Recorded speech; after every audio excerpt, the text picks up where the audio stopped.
Hoje para todos sempre em vossos corações, amém? Amém. Eu quero profetizar para vocês que essa tempestade que está havendo em vossas vidas vai passar e que o sol há de brilhar para vocês em nome de Jesus. Quando as dores da vida te ferem a alma e a cada dia as lutas abalam tua fé, o mar se agita, revolto, e as ondas querem te afogar, e todas as portas fecharam-se para você. Parece que Deus não escuta o teu lamento, e às vezes tu pensas em abandonar tua cruz, e chega a pensar que és o único que tem se sentido assim. O cálice amargo que bebes vai chegar ao fim.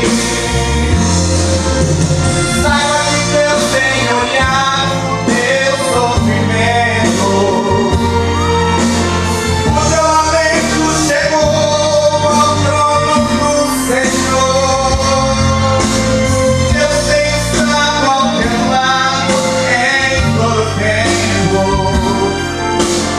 Na hora da angústia, na hora da dor, tava numa provação sem livramento, e depois da tempestade o sol vai brilhar, pois não há luta que dure por todo tempo. É Deus quem te garante, a vitória vai chegar.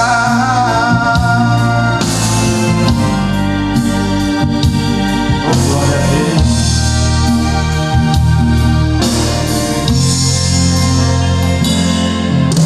Parece que Deus não escuta o teu lamento. É difícil, né?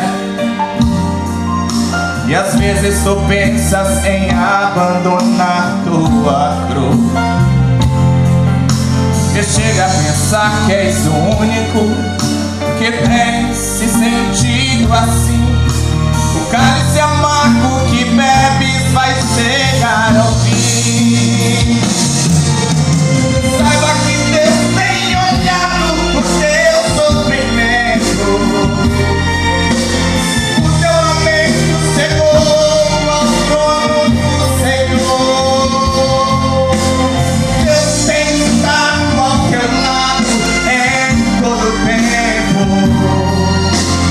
Na hora da angústia, na hora da dor, tava numa provação sem livramento,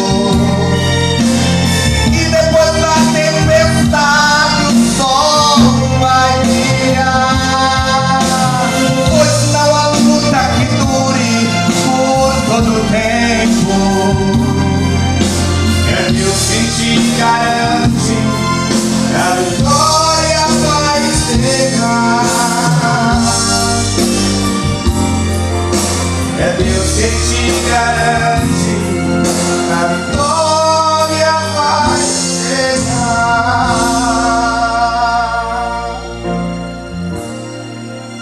Obrigado em nome de Jesus. Essa foi a parte.